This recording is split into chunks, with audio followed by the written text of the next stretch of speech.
Welcome into our Hometown Hangout MVP Bash. I'm Sam Gormley, he's Stephen Smith. We appreciate everyone for joining us here today as we are honoring our 2024-25 MVPs for this year. And Stephen, we got a good night planned. We've got some coaches in the audience that are going to be talking with us as well throughout the evening.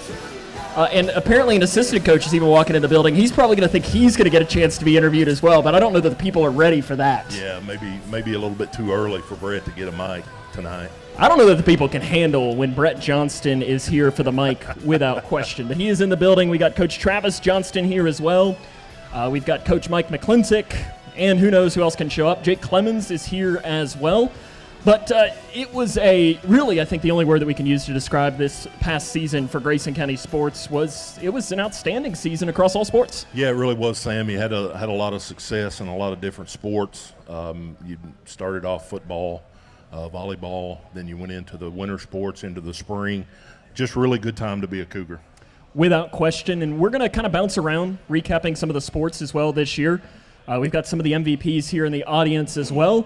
We're going to start it off, though, with basketball, and we're gonna end up playing a little highlight video with some of our favorite moments from the season, and then when we come back, I think Coach Johnson has finished eating over there. He says he's good, so what we'll do is we'll step aside. We're going to play our favorite highlights from the basketball season, and when we come back, we're going to talk to Coach Johnston. We'll have Coach Mack on a little bit later on as well, talking a little bit about what was two great basketball seasons. So we'll step aside and play the basketball recap here on the Hometown Hangout MVP Bash.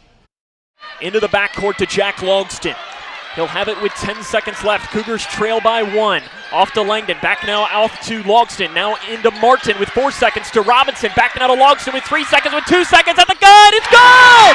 Jack Logston puts it in. And the Cougs have taken down E-Town by a final score of 62-61. Jack Logston calls game. Wow. What a shot, Sam. What a shot. They've not led since 7-6 in that first quarter. Jones, 3, near side for the lead. Good! Bree Jones from the corner puts it in. The Lady Cougs are back on top, 34-33. 5:10 to go in the fourth quarter. Souders splits the double team down the left side. Shots blocked and picked up by Grayson County, rather. It is Van Meter who then is fouled in the backcourt, and that's 5 on Cook. Jones, 3, top side, no good. Rebound pops around. Torrance gets it in the corner. Back to Van Meter, deep left side 3, good! She knocked it down from Short Creek. A deep 3 for Grayson County. They lead 37-33, 4.5 to go. Sam, I think that's the first time I've ever seen Sutton show some emotion like she just did. Really excited. Knocked down a big shot right there. Here comes to Jones with 4 seconds. Jones to the half-court line. Flips it off to Van Meter with 2 seconds. Van Meter from the right wing at the buzzer. Good! Yeah. The bank is open on a late Saturday afternoon for Sutton Van Meter, who will go into the break with 12. And it is a 2-point game, 28-26. Metcalfe County leads by 2. Jones drives downhill to the right side. Kicks it to the corner to Bowman. 3 for the lead. Got it!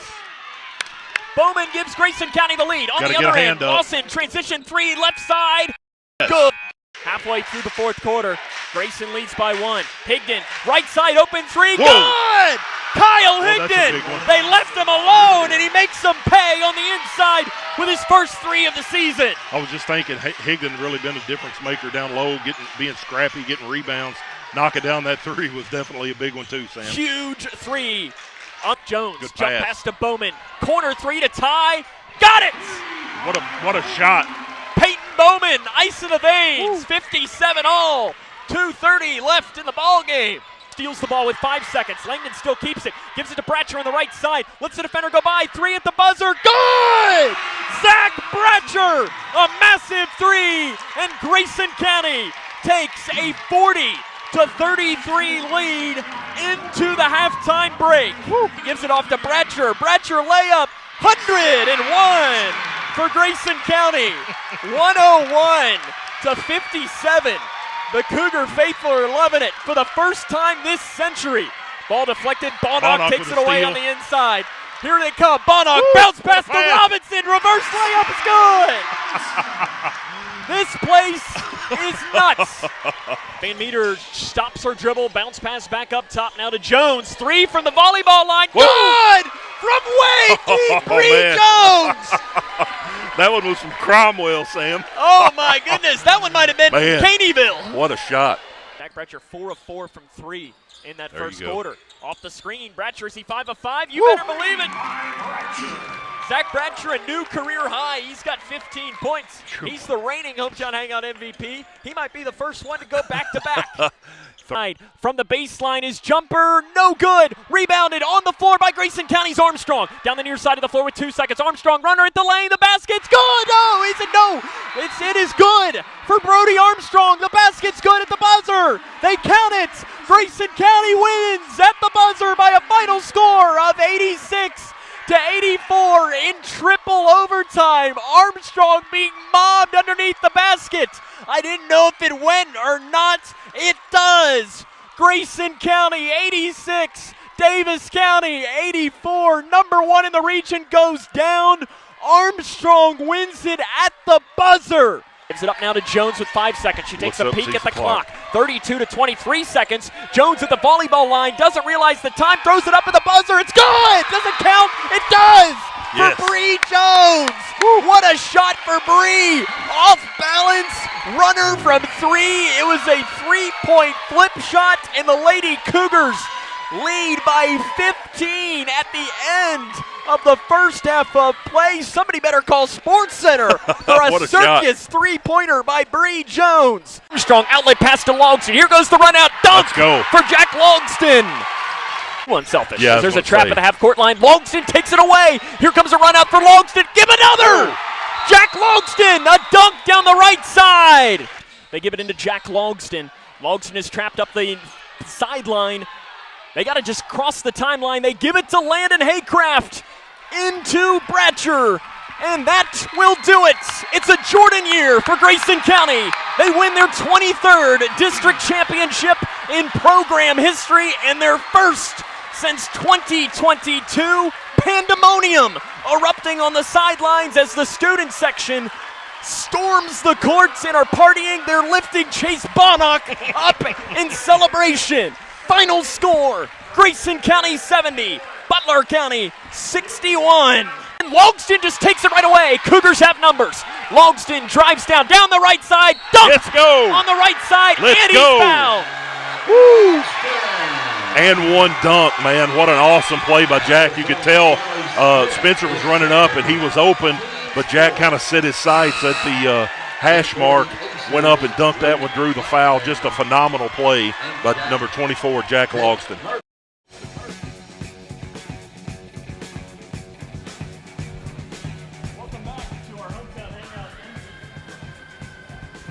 Back to our Hometown Hangout MVP Bash. Whoa, we're going to try that again. I don't like the hum in there. We're joined now by head coach Travis Johnston. Can you turn that down just a little bit? It's really not liking that. Thanks, Jake. I tried to turn it up a little bit, and clearly I did way too much. We're joined now by head coach Travis Johnston from the Grayson County Cougars. That one's probably okay. It's probably just on this one that we can do. But, Coach, I mean, last year, tied for the most wins in program history, 26, tied with a team obviously you know very well. I know when we talked to you after the loss to Davis County, you didn't really want to reflect as much just because you were in that moment. When you got the chance really to reflect, what was your takeaway? Obviously, we had a really good year, and I think a lot of people would say that we were probably coming into the year, they would peg us as maybe a year away from really making some noise and stuff, but our seniors, they didn't want to wait. They wanted to make sure it was last year, and obviously we had a really good year. Our younger guys stepped up a little bit earlier than what we thought they would. And like I said, we just got really good play out of everybody, and we could put 11 guys out there that could compete. And I was really proud that they were able to get the district back where it needs to be, and then obviously making that run to the regional finals was pretty special. I know everyone, when you talk to old fans and so on, older fans, they like to always do the comparison of 09 versus 2025. Usually it was 09 versus 2001, and I think we can now throw 2025 in to this conversation. So, I mean, 2025 plays the 09 team. How much does 2025 win by? At least 20, right? They might get up early, but it's going to be a loss by the end of the day for Landon sure. Haycraft's shutting you down, though, right? Well, you guys are in your mid-30s now, so. Yeah, do we get to play back then? Right. No, I think both of those teams, obviously, I think we were a lot stronger in 09. You didn't shoot as many threes, but this team we had this year could flat out fill it up, and obviously. Who's guarding Brody on your team now? I could easily take Brody. That's just, I mean, I was the worst defender on the team too. So when I can take Brody and check him, then it's going to help everything else out. But are you all going to be able to defend them at all? It'd be tough. I'm telling you. Who's guarding Jack on your team? We'd probably throw Bennett at him, maybe Aaron or something. We tried to rough him up a little bit, but if he got any space, like anybody can see now, if he gets any space and gets the ball above his head, it's going in. So. Speaking of Jack, though, yesterday he makes his commitment to a D1 school of Western Kentucky. Is he the second player to ever commit to a D1 school in Grayson County basketball history? There aren't many. We'd have to go back because I know Chris Gaither did, to Temple back in 01. I think there was another one early on, but I cannot remember. Jim Dinwiddie. Dinwiddie.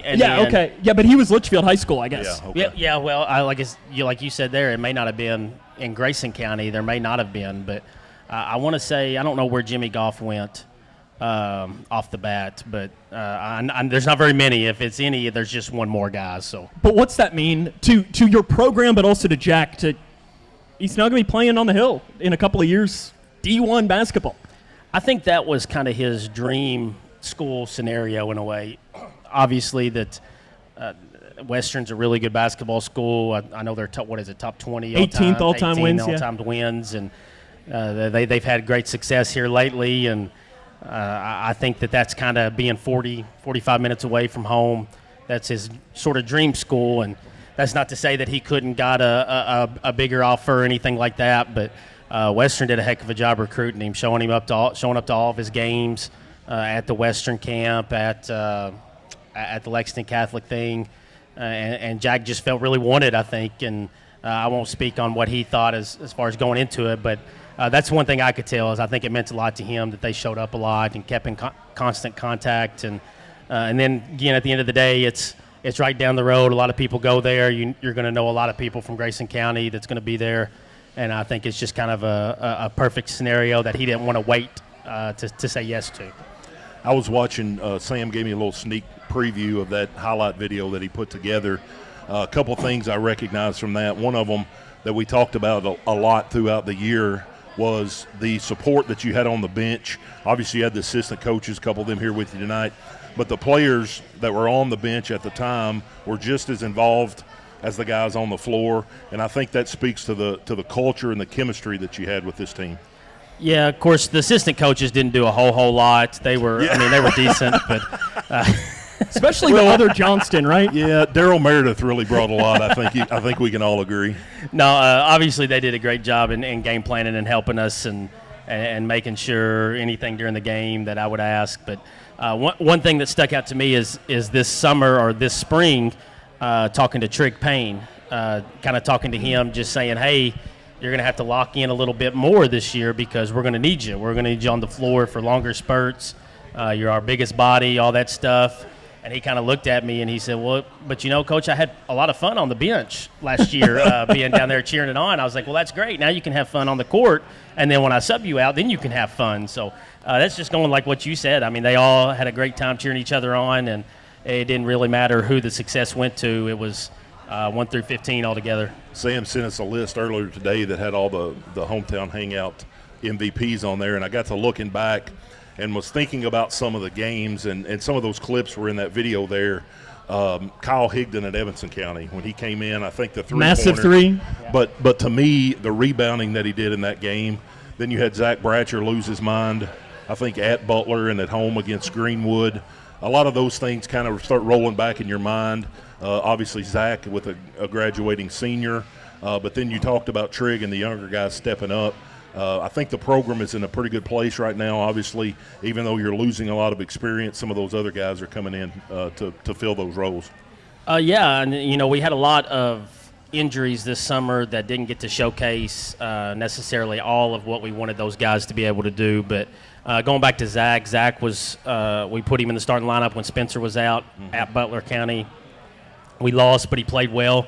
And then I don't think we lost the game until Davis County. Until the regional finals, and we kept him in the starting lineup, and that kind of trickled into him locking in a little bit more and being a little bit more aggressive, and that changed our team when we inserted him. And then talking about Kyle, he's been one of the bright spots this summer. And talking about his rebounding, he don't stand but about 5'7", 5'8", but he just wants it. He just wants it a little bit. And without having Brody this summer, he really excelled in what we needed him to do, and I'm excited about him next year. The player that fans are going to need to get to know, because he's really, really good, is Jagger Martis. Yeah. I mean, watching him in the summer, I mean, this kid, you watch out. Like, he is we can throw him in a Region Player of the Year conversation. He's that good to be a Region Player of the Year candidate. Moss is outstanding. Watkins is outstanding. There's a lot of really good players in this region.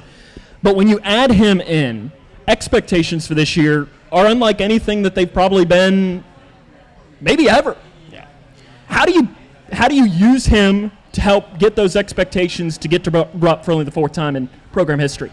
The best thing is he's came in and he's kind of been a natural leader. You know, not many people on our team will call out Jack very much whenever he makes a slip up or he's not going as hard, but Jagger and him's been pretty much best friends since they were about 5th grade, and he don't care to tell him. So that helps a lot, and everybody else seeing that, hey, yeah, Jack is 21 and 7 a game, but he can also be called out by his teammates. But Jagger's a flat-out scorer. He can guard. He can handle the ball, 6'2", 6'3", rebounds very well, talks. And he's just a heck of a basketball player. You know, he's been offered by Brescia, and he got offered by Union the other day. And they're going to keep coming in because I think they've kind of finally taken notice of him. And like you referred to, and it's not to sound conceited or anything like that or to put a target on our back, but I think we got 4 of the top 10 players in the region with Brody and Jack and Jagger and Spencer. And that's going to be – I think you could make an argument that 8 of the best players are on 2 teams. Oh, yeah, absolutely. I wouldn't be shocked if that 8 of the top 10 are from those 2 teams. But I feel confident in the 4 that we have, and just adding Jagger to that mix just makes us that much more dangerous because overall, as far as volume and the types of shots he takes, he's probably our best shooter. Sam didn't take anything off the table on what I could ask, and if I'm stepping over a boundary here, you can tell me to shut my mouth. But I assume I don't know when you do scheduling for next season. And I'm assuming you probably are going to call some people you'd like to play, and they just going to say no. Yeah, I still have a few things left to schedule. I got to shore up a pre-Christmas tournament first, and I got to find an opener. And I've asked several teams. Not many teams are wanting to do that, but that's good. That means we're a good team. And there's several coaching changes that I still hadn't reached out and asked about game, but we still got a couple games left we need to fill, and hopefully we can find some really good competition to fill that, but not necessarily overload our schedule because we're going to be playing some pretty good teams already.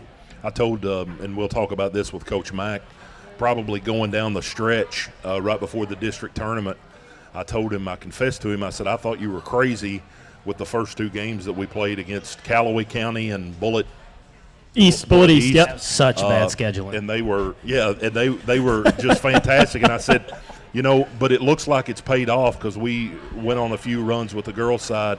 How do you balance that, like you said, of playing good competition but not letting the guys go out there and get beat up 3 or 4 games in a row and keep that confidence going? Well, you don't want to I heard somebody refer to it as kind of as schedule suicide, to where you don't want to overload them all in one group. And it's looking like, to me, I may have done that a little bit after Christmas break, with the types of teams that we're playing with Muhlenberg and Catholic, and even though they're most of them's at home, we have a couple rough stretches there. But last year I thought we were going to have a rough stretch whenever we got to, I think it was Greenwood right after Butler. Well, they moved it to that Friday. Yep. So we had to play at Trinity, then at Butler. And you're supposed to play John Hardin that day before. Yep. And then we moved. Then we went on to Greenwood. Meade that Tuesday before. Yep. So that Meade, Butler, Greenwood, South Warren, Davis, all there in a row. We were kind of looking at that, saying, "Hey, I hope we go 500." Just the type of teams we knew. South Warren and Greenwood were really good. South Warren was in that. Yeah, team, but we were able to win all of them, and that's just, I think being at home, some of those games helped. But it's a fine line in doing it, and sometimes you got to bite the bullet and just say, hey, we're going to have to schedule this team here, but hopefully we can get a couple more pretty good teams to finish it out. I know you got to get out of here, but what do you think of this guy over here that's about to come up and talk to us? You got any words to say about that man over there? You're not going to Brett now? You're skipping Brett and going straight to Mac? I don't know that the people are quite ready for Brett. I feel like Brett's like the post-show, isn't he? Yeah. No, don't get him started yet. You got to wait till a district tournament or something to get him on there. He's the party after the party. No, Mac's done a great job with the girls program, and I didn't get to see much of them this summer or hear much. We were both pretty busy, but I think they're obviously going to have a pretty good year. I wouldn't be surprised to see him pull out all those junk defenses he used to use in the past. But no, obviously he loves the interviews. He's a great coach, and he's excited for this. Coach, I appreciate it. We'll see you. Thanks, December guys. will be here before we know it. Hey, this was really good. Thank you, guys. Thank you. That's head coach Travis Johnston. We're going to take a quick little break and have Coach Mack after this, as this is the Hometown Hangout MVP Bash on K105. Hi, I'm Bob with Hometown Hangout Sports Pub and Grill. You might have noticed we don't have fancy decor or celebrity chefs. It's true, we've ignored the trend of upscale dining and extravagant renovations. That gets pretty expensive, you know. And in the end, it's the customer who pays for those upgrades. Not at Hometown Hangout. Our guests come to us for one thing, to have a great time. Whether you're with the family, the whole team, or just friends, you'll love our fun atmosphere, exciting games, and great food. Hometown Hangout on West White Oak. See you after the game.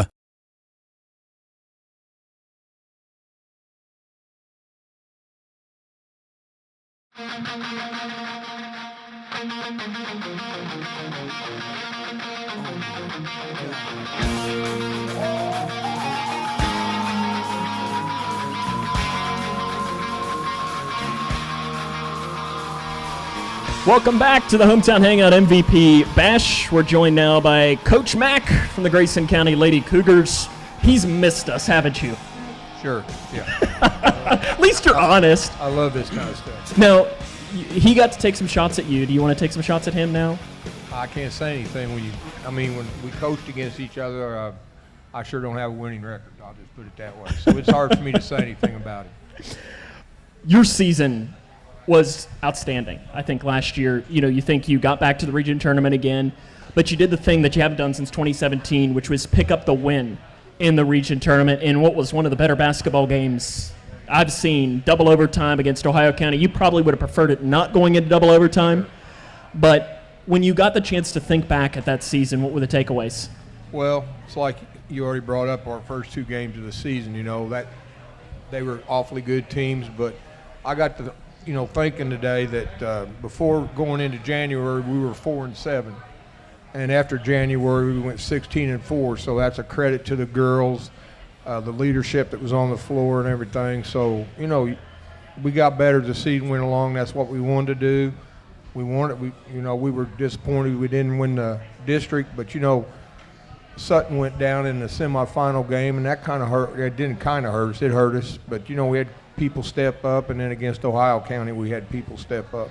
I think Ella Narvaez had about 37 rebounds in that game, something like that. She controlled the board. She was a beast on the board. One of the things that I asked Coach Johnston there, and I'll ask you the same, watching that video, you had a whole lot of support with the girls over on the bench when they weren't in the floor. It speaks to the culture and the pep, I guess, that you have. The chemistry, that's the word I was looking for, with the whole team. That's really important when you got those guys over on the bench still being involved. And, we had four good seniors last year that were really good leaders for the team the whole year, and that makes a big difference there was, as far as I know, there wasn't any drama. And, sometimes in girls basketball you can have a lot of drama. And we didn't Surely have any not of with that. teenage girls, Coach. Well, a little bit, yeah.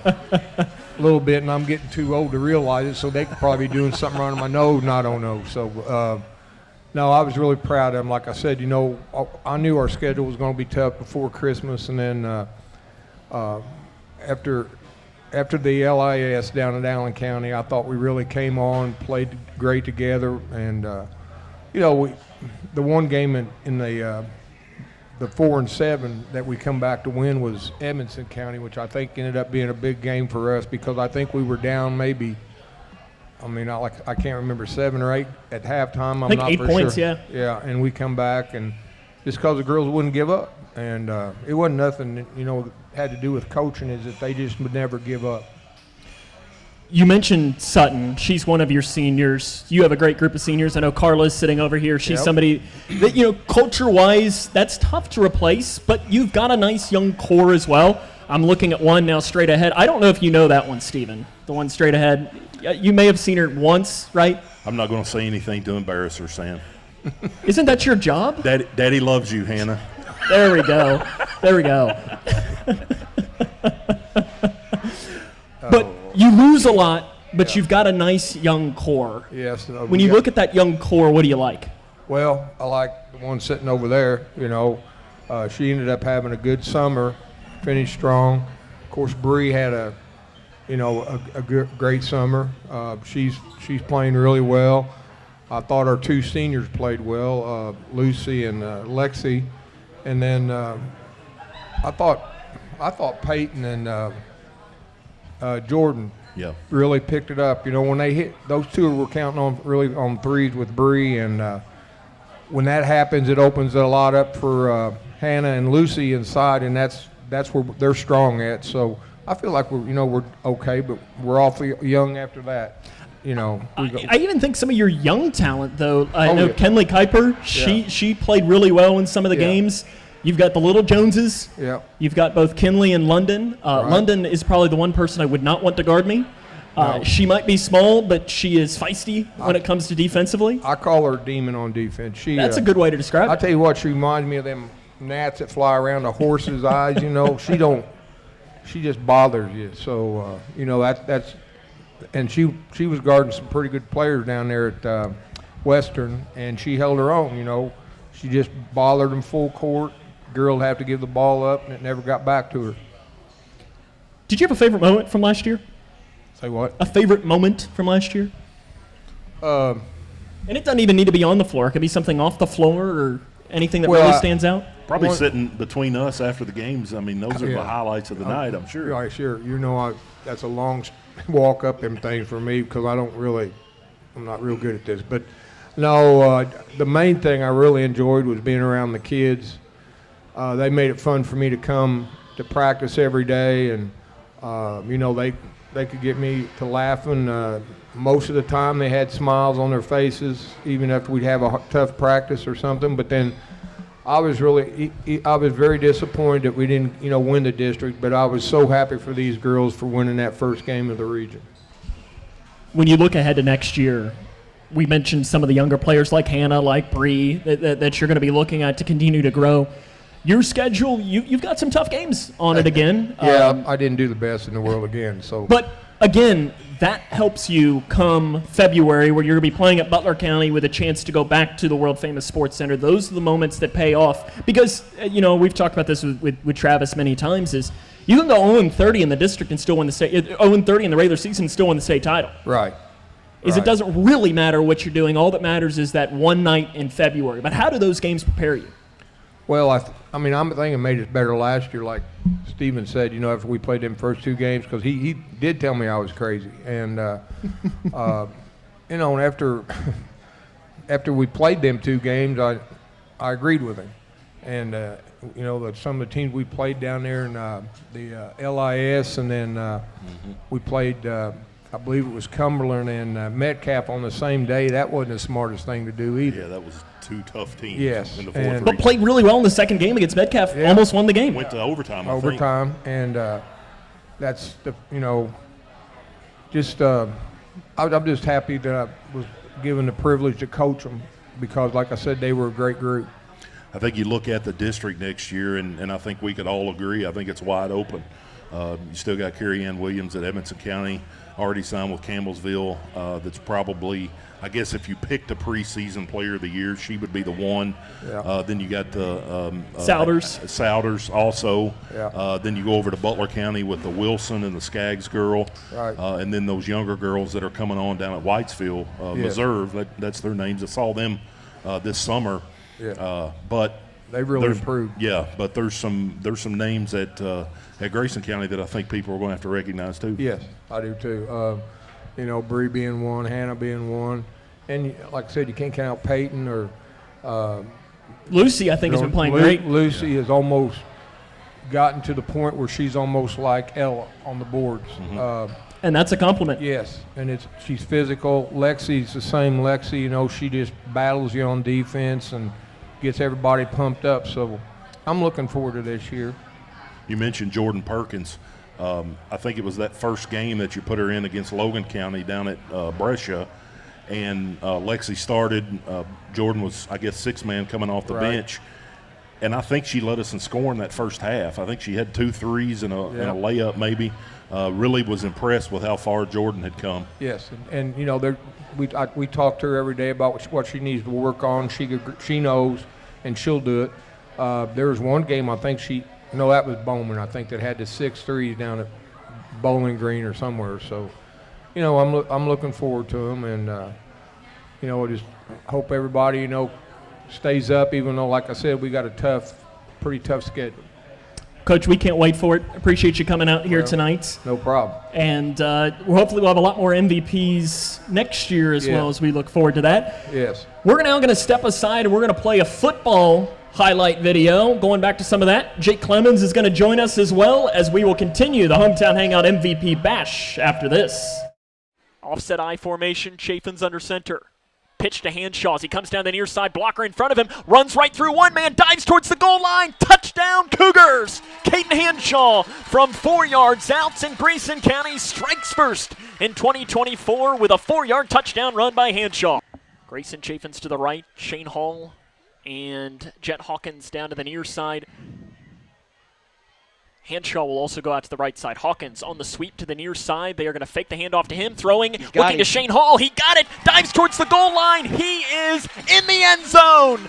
Touchdown, Grayson County. Shane Hall pulls it in from 20 yards out, and Grayson County leads 13-0. See anything. It had to have been after the play because it's 1st and 25. Here right up the middle. They go right back to Mudd. He's going to get the yardage and more. Bounce it to the near side. 20, 15, 10, 5. Touchdown, Cougs. Ethan Mudd pulls it in from 45 yards out, and Grayson County has the lead now at 27-0. Well, the Cougs. Kept again by Chafin's left side. Another big hole inside the 15. Touchdown. 10-5. Drives towards the goal line. He's in. Touchdown, Grayson County. Colby Chafin's pulls it in from 22 yards out, and the Cougs strike first. They lead 6-0. Good point. Chafin's fakes the screen. Now he's going to go deep up the far sideline. Caught by Grayson Chafin's at the 20. 15, 10, 5. Touchdown, Grayson County. Grayson Chafin's pulls it in from 42 yards out, and the Cougs have jumped out in front now 13-6. And what created that space? The pump fake. That was a beautifully executed play. The pump fake. Grayson Chafin's held up just a second, and then bam, he's gone, created a tremendous amount of space. The ball was perfectly thrown, Sam. Extra blocker on the left side of the line. Hanshaw runs to the left side of the line. He's got the first down, 30. Outside the numbers, 35. Much space to go for Hanshaw. 30, 25-20, one man to beat. 10-5, touchdown, Grayson County. Caden Hanshaw, house call, 71 yards. All right, Sam, I want to note something really cool. That a lot of those junior pro guys were down there in the end zone. He just slapped hands with them as he was running by. Great run. There was 3 or 4 guys on him there at one time, and he somehow snuck out of that and took it to the house. Great run by Hanshaw. The fans come Let's to go. life. They're coming to life here. That's Here what at Grayson County. 2nd and 11 from the 1-yard line. Looking, Let's go. Scrambling near Let's go. side, throwing it up, looking for a wide receiver, and it is picked off! Intercepted by Jet Hawkins! Huge play. Daggers out!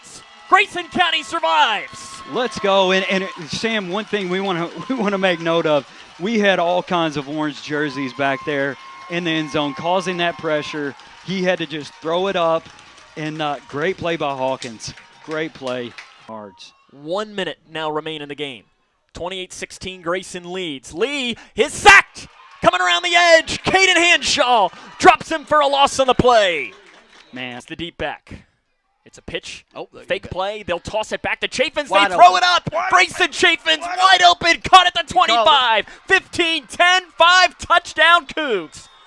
Credit to Sam Gormley on that call. First play, he predicted a long downfield toss, and sure enough, that's what they hit us with. And let me tell you, Mr. Chaffins Grayson was wide open. No one within 10, 15 yards of him. Here comes the run. It's a sweep play near side. They're giving it to Jet Hawkins. He hits the 10-yard line, comes up near sideline. 15, Go, 20, Jet. 30. Go. Up the near sideline. One Wow. man to beat. He blows right past him. 30, 20, 15, 10, 5. Touchdown Grayson County. 94 yards for Jet Hawkins. What a run, Sam. Chaffins in a quarterback. Steps up in the pocket. He floats it. He's got Grayson Chaffins far side caught Go, at the Grayson. 10-yard line. 5. Touchdown Grayson County. 7 minutes left in the second quarter.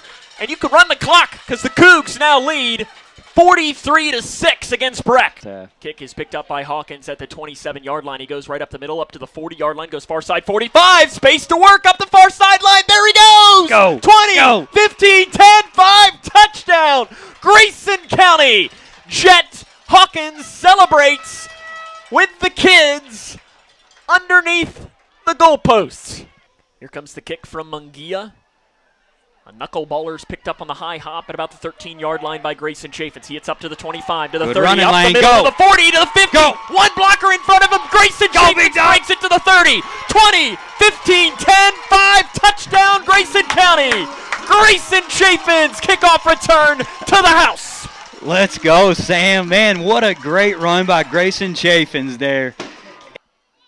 2 to the right. Another bad snap. Chaffins bobbles, carries it, breaks a tackle, gets to the 30-yard line. Space to work. 20, 15, inside the 10, goes into the end zone. Touchdown, Grayson County. What a play. Houdini for Colby Chaffins. Let's go, Sam. You know, he definitely made something out of nothing there. The snap before was at his feet, and that one was over his head, and he just said, you know what, I'm just going to take this into my own hands, and he took it to the house. Great run there by Chaffins. Approaching the 7-minute mark of the fourth quarter. It's 21-13. Under centered goes Chaffins. He's going to keep it himself. Run Go. right side. Breaks Go, through to Colby. the 30. Go. 25. Breaks Go. the tackle. Go, and Big on the dog. wall Let's is go. 5. Touchdown. Grayson County. 43-yard touchdown run for Colby Chaffins. And the Cougs are right back in it. Let's go, Sam. What a great execution of that play. Great run by Colby to get that in the end zone, shedding a few tackles along the way. And, man, what a great job.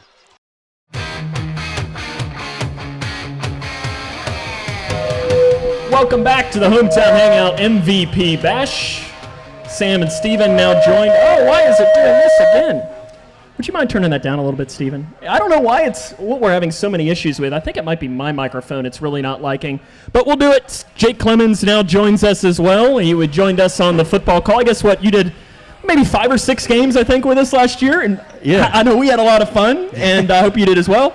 Yeah, we had a blast. You know, I tried to do most of the home games and had a lot of fun. It was a good year to call football. It was. I mean, you look at it now, the football team, back-to-back district championships. We were hoping to have Coach Jones, but he had something come up and couldn't join us here tonight. But you can answer a lot of these questions, I know, because I've kind of tied them into both of it. But you were in, when you played at Grayson County, one of those periods in Grayson County football that was very successful. You won a lot of games when you played. What does that do for the culture of a team, something as simple as winning? You know, Sam, it was great. I was able to be a part of a lot of great teams, and my freshman year, I think we won 3 games and just kind of built upon that. That was the first time we've been to the playoffs since '82. The next year, I think we won 6 or 7 games and kind of build. And the one thing that it does is gives you confidence. And the one thing that I love about Coach Jones's teams is they're having confidence entering in the second half. Even if they're down a touchdown or 2, they still believe they can win. And so going into this different district, that's exactly what they need, is that let's have resilience, let's have toughness. We can win these games if we put our minds to it and give it the best we got. So. He's second most wins across a 2-year period in the history of the program. only other time was 81 and 82. And if you followed Grayson County football throughout the years, 81, 82 is where you start with a conversation of some really, really, really good football teams. Jake's dad was on those teams. I hear about that all the time. I'm sure he doesn't ever mention it, does he? He does, and it was really cool because my brother was actually a senior and I was a freshman. The only other time after that, since '82, that we made it back to the state playoffs. So that was something that was great for us, and it's building a winning culture, and that's something that Coach Jones and the players have really bought into and are doing a great job of right now. Caden Hanshaw is already one of the best players in the history of Grayson County football. He is already the second leading rusher in program history, and he still has 2 years remaining. Your dad played with the guy who is the all-time leading rusher. Does your dad make any comparisons, or can he, or is it just like what comes to mind when he thinks of Caden Hanshaw? What comes to mind when you think of him? And it's great. And Dad actually asked me, after one of the games, and he said, how's Hanshaw? Is he a great runner? Is he what they say he is? And I said, he's everything that's advertised. And he does a great job, Sam, of finding a clear running lane and being patient. And the best runners, if they don't have elite top-end speed or elite acceleration, they're patient. And that's the one thing that I see in Hanshaw and that I look forward to this year, is seeing him continue to be patient, because you're going to play a lot tougher defenses. You're going to play defenses with a lot of speed. There's going to be more guys in the backfield when you get that ball, and you've got to make those moves. And that's one thing that he does a great job of. It's been a great thing for me to be able to watch and see him progress, and look forward to seeing the growth maybe that he's had over the summer and off season. You played the quarterback position. Mm-hmm. It's hard. It's tough. It is one of the hardest positions in all of sports, and Grayson County is going to be looking to replace not only just a 2-year starting quarterback, but a back-to-back 1,000-yard passer that only one other guy can say that he's done in the history of the program.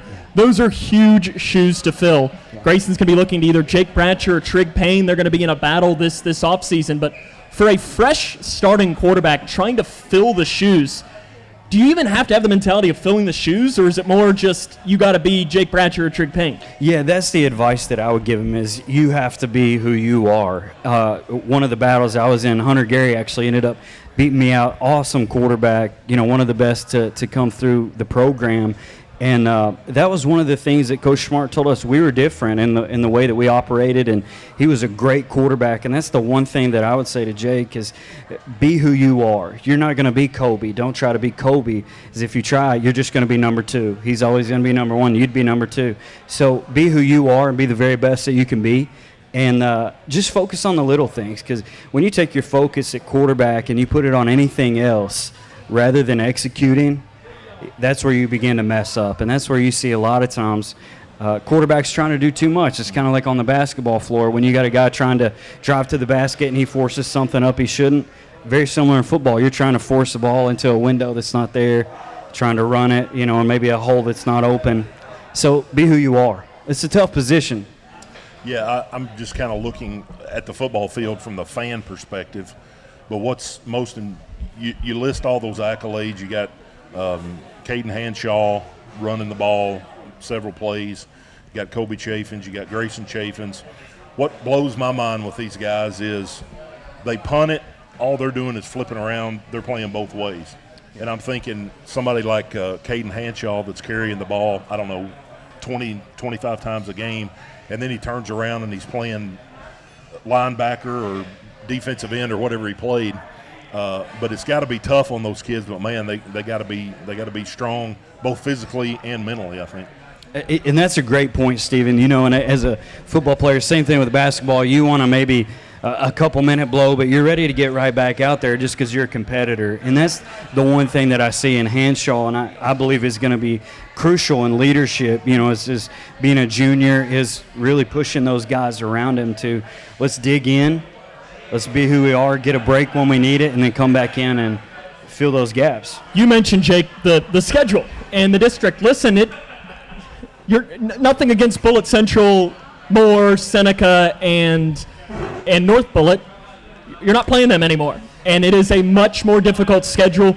The district for Grayson County is now going back to what you would probably classify as something you're more used to.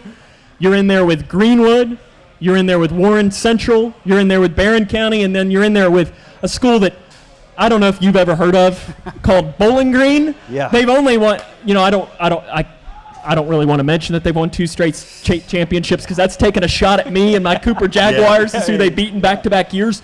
But you've played against most of those schools, and if anything else, you've played against schools like that.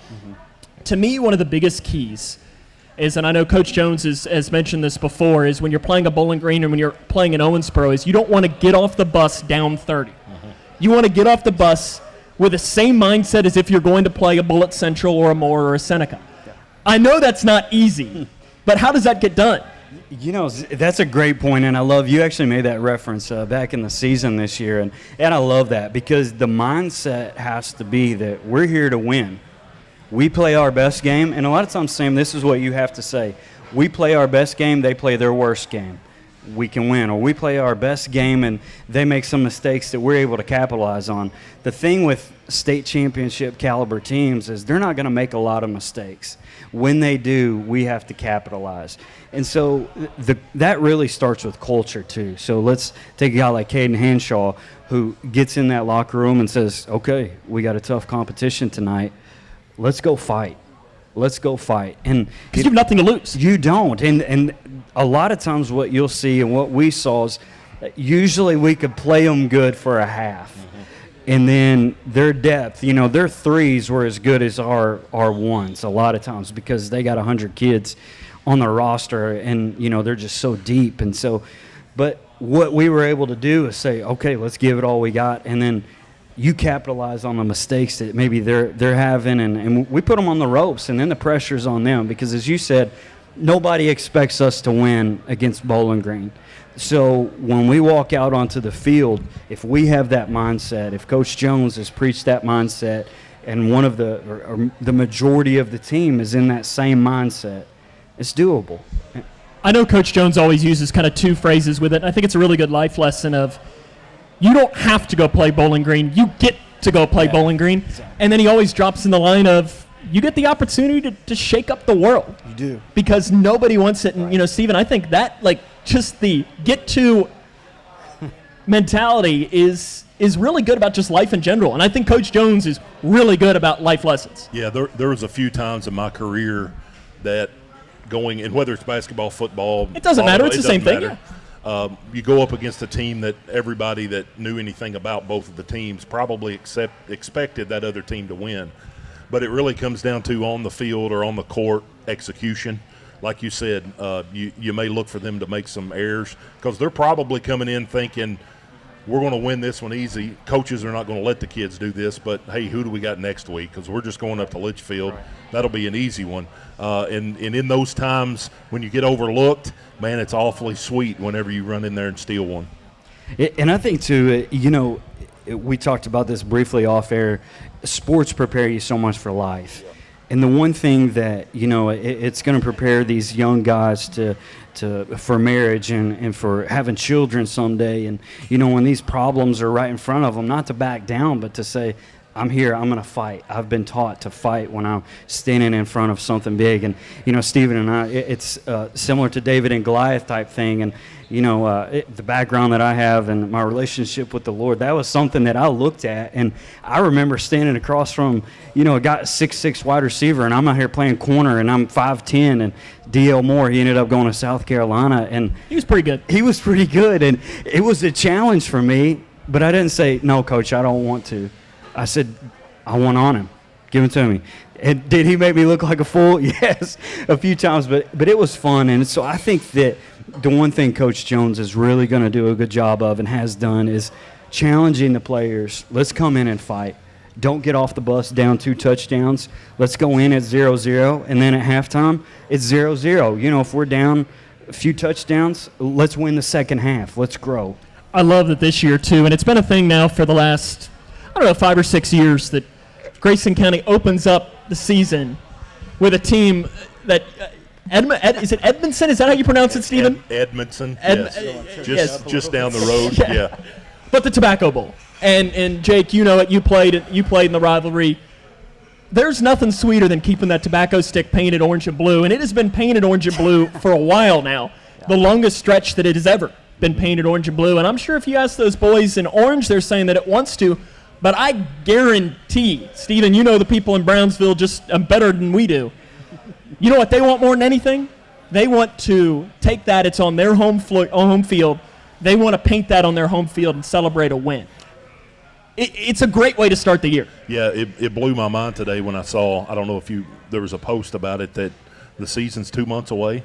It is. The opening game is August 22nd, and today is June the 24th. So we're less than 2 months away. That kind of blew my mind to think that it's 100 degrees today and you're playing football in a few weeks when it should be, in the 40s with spitting snow. But, those rivalry games, you can look at those and you can throw class size out the window. You can throw the history out the window for that time that the ball's live on the field. And you're right, those kids down there, they're already thinking about Grayson County, and I guarantee you, Coach Jones is already thinking about Edmonson County right now. I love it. Football season is coming really quick. We're going to take a step aside really quick one more time, and we come back. We're just going to kind of wrap it up as a whole, talk a little volleyball, baseball, softball, soccer as well, and then a little bit of what to look forward to as well in the upcoming sports season. This is the Hometown Hangout MVP Bash on K105. Hi, I'm Bob with Hometown Hangout Sports Pub and Grill. You might have noticed we don't have fancy decor or celebrity chefs. It's true, we've ignored the trend of upscale dining and extravagant renovations. That gets pretty expensive, And in the end, it's the customer who pays for those upgrades. Not at Hometown Hangout. Our guests come to us for one thing, to have a great time. Whether you're with the family, the whole team, or just friends, you'll love our fun atmosphere, exciting games, and great food. Hometown Hangout on West White Oak. See you after the game.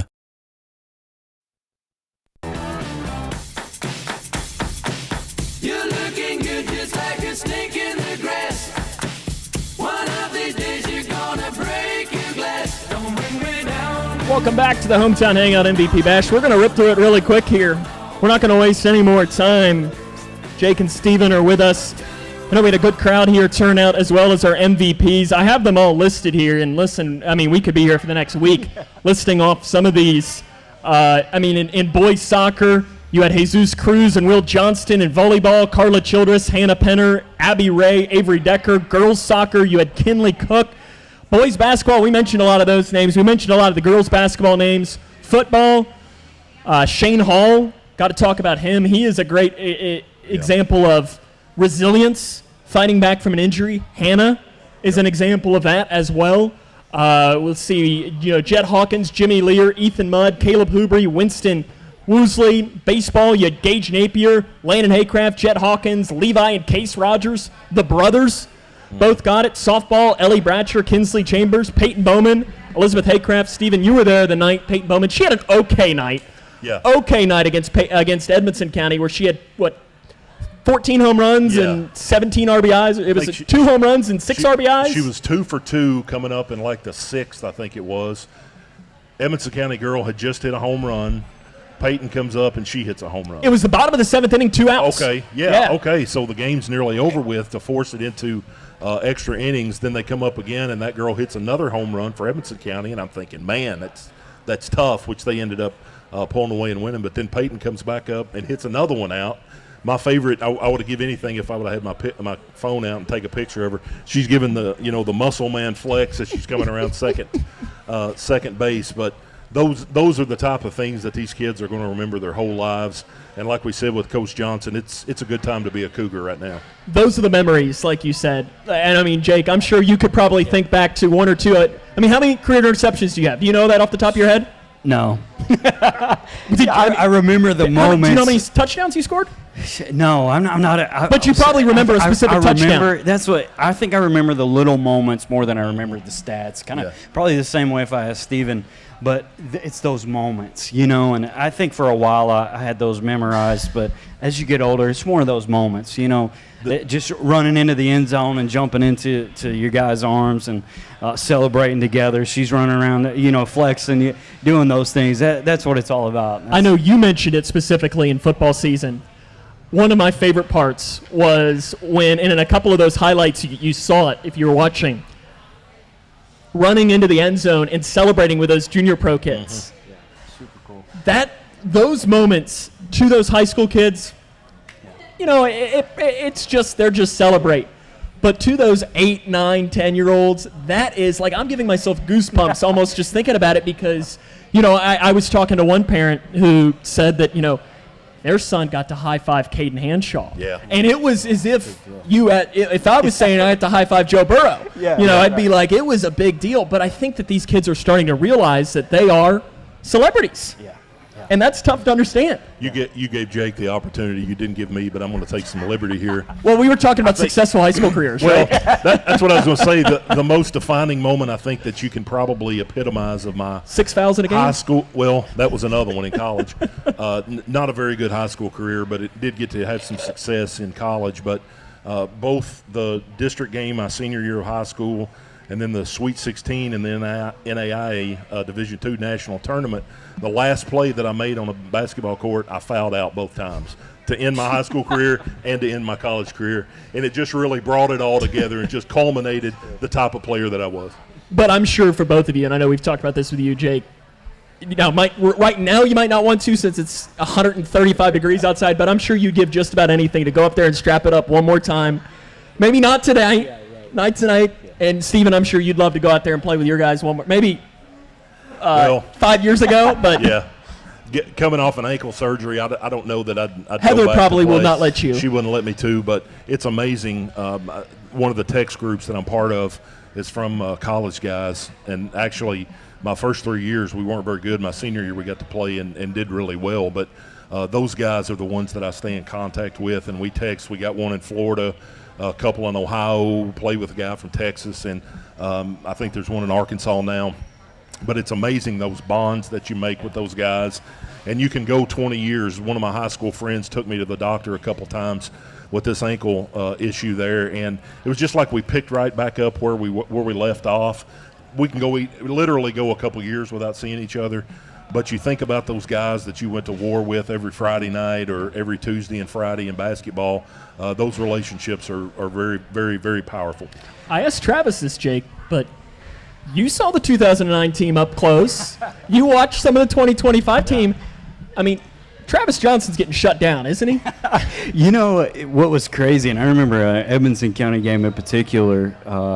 Travis winner, right? It just dribbled the ball out, waited for the clock to get down to about 6 seconds, drove the lane, just hit a sweet little jumper. Travis, when he wanted to, he was scoring, or he was making sure he got an assist to one of the other guys. He was fun to watch, and that would be a fun one. You know, I would like to see that. I would like to see them, you know, in their prime and in their prom. Yeah, right now I think the 2025 team would probably smoke them. Yeah. I bet Todd loves hearing that they've dribbled the ball out. Or dribbled the clock off. Right. Yeah, Well, I mean, killing clearly time. the 09 team has a massive advantage coaching, right? Yeah. Johnston versus Johnston there. I'm sure they'd love to go against one another, though. Oh, yeah, absolutely. But yeah, man, it's an exciting time to be a Cougar. You know, as you said, Stephen, and for Cougar sports. And the one thing that, you know, I thought about as you were mentioning the brotherhoods, the bonds that you make, is also a reflection of the coaching even during that time. And it's great for me to see from the outside a great group of coaches across the board. And it's just an exciting time to see the growth in all the athletes across the board. I mean, you look at it, football 9-3, second straight district championship. Boys soccer finished 500 in the district. Look to Connor Lee and Jesus Cruz to fill some of the scoring next year. Girls soccer got back to the third region tournament as well. 7-0 against district teams not named Meade County. Meade County, one of the top teams in the region there. They're returning 3 of their top 4 scorers. High expectations for the girls soccer team. Volleyball, 17-14 record. 12th district runner-up. Win a game in the region tournament. They're looking for a new coach right now because congratulations to Principal Shane Decker, which I guess that officially here next week, I guess he will officially take over as the principal. We mentioned boys basketball tied for the most wins in program history with 26 with that 2009 team. Girls basketball picks up their first win in the region tournament since 2017. Baseball wins their 3rd straight district championship. They go 8-0 against district squads. Domination.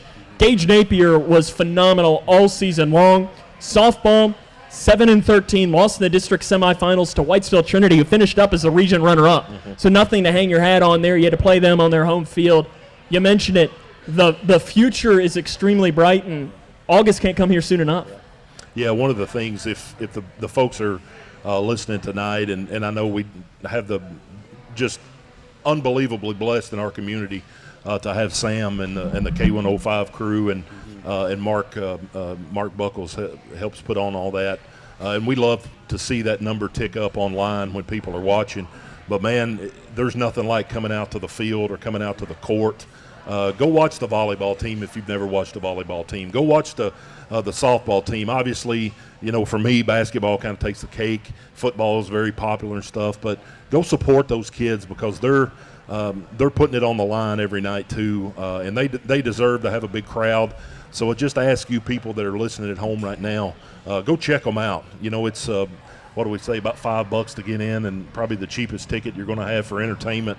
If nothing else, you'll get to see some people and I mean, there's nothing like the rednecks that come out to the Evanston-Grayson game. So and you could potentially get a signed water bottle from one Stephen Smith. That's right. In the region tournament with the girl or with the boys, I was always drinking a couple water bottles, and we're talking about autographs. So I signed it, and what I hear, there's a couple moms that have Stephen Smith signed water bottles sitting on their mantle. Wow. Yeah, Sheriff Chafin's got the last one. He actually texted me and said they were out of town, or they would be here, so we appreciate. Is he guarding that water bottle with his life? But I'm sure it may be in his lockbox at the bank. It might be in a holster, yeah. So, yeah, I mean, that's another added bonus that you could get a signed water bottle by none other than yours truly. Or we can guarantee that you don't get that, too. If you yeah. Listen, we can promise that. But well said, come out and support these teams. Jake, there's nothing better than when you run onto the football field and that place is loud, the fireworks are going off. Or you think back to you were at the region championship game, you said that atmosphere was awesome. The district championship games were awesome. Those are the atmospheres that you don't want to miss. Yeah, that Butler-Grayson game in the finals. That's as good as it gets. Yeah, in the tiny gym of Whitesville, and obviously you'd like to have a bigger crowd. But I don't know if you could have got anybody else packed in there. I know tickets were sold out, very limited. But, man, you look on both sides and you got cheering fans. It was crazy. And I know we give a lot of a slack to the world-famous Sports Center, but that regional finals with the boys, that place was pretty packed too, and that was a pretty exciting venue for that as well. It's in my contract to not say anything nice about them. I'll follow on the grenade and say something nice about the world-famous Sports Center. We appreciate your service. K105. No, but yeah, no, it was fine. Yeah. I think one thing too that I still remember as a player and that I try to do is. Stephen, you can remember, I don't know if they texted when you played ball. No, it was still carrier pigeon back then. Yeah. But when you finished the game and you saw someone out later that week in the small town that we live in, hey, great game this week, a hard-fought win, tough defeat, whatever it was, that meant so much to me and all the other guys as a player. So make it out, encourage these kids, and help build the programs because that's really what has helped drive the programs. To both of you, I thank you all for joining us last year. Hopefully we can have you back this year as well because, listen, boys basketball, girls basketball will be a lot of fun. Football is going to be a lot of fun as well. And we invite you to join us as well watching. I'm sure our schedules will be coming out in no time. Football schedule obviously already out, but we'll have volleyball, we'll have soccer, we'll have all those schedules coming out. And like Coach Johnson said, some exciting boys basketball scheduling news. I've been embargoed to not share some things. I don't want him to send me a text message right now and say, hey, what are you doing? But just be on the lookout for that. Congrats again to Jack Logston, too. D1 basketball commitment. Congrats to him. And we thank everyone for joining us for the inaugural Hometown Hangout MVP Bash. Hopefully this is something that continues to grow year by year and have more Hometown Hangout MVPs as the years go along. So, guys, thank you. Appreciate it. This has been fun tonight, and we look forward to starting off the new season very soon. Absolutely. Yep. Looking forward to it. Thanks, Sam. So for Stephen Smith and Jake Clemens and our director over here, Mr. Garen Johnson, I'm Sam Gormley. We'll see you next time in August.